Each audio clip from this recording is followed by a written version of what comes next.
aking vlog.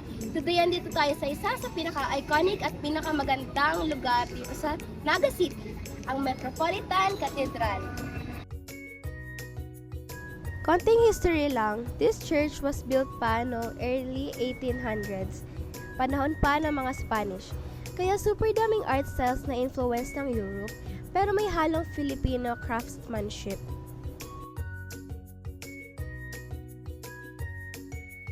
Ang interesting dito, yung art hindi lang siya pang decoration. May purpose din ito. It helps people focus, feel calm, and pray. Para siyang visual guide para mas ma-appreciate ng spiritual experience. Makikita mo agad yung iba't ibang art forms. Architecture yung Baroque at Romanesque style, kaya ang daming arcs, thick walls, at syempre yung malaking dome. Mga saints, angels, at iba-iba pang religious figures. And yung decorative arts, yung stained glass, wooden carvings, ceiling details, pati na rin yung altar design. Pagpasok mo talaga, ang tahimik, ang solemn. Tapos yung aesthetics, grabe, ang ganda ng symmetry. Yung pag-line up ng columns, yung height ng ceiling, pati yung warm light sa loob.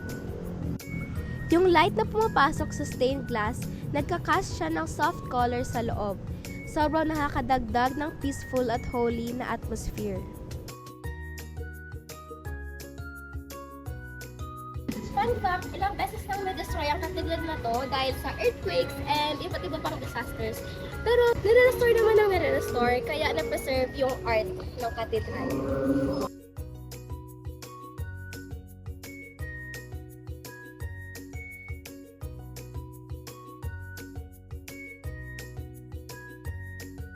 So ayun guys, quick tour of the Naga Metropolitan Cathedral. Hindi lang siya basta-bastang simbahan.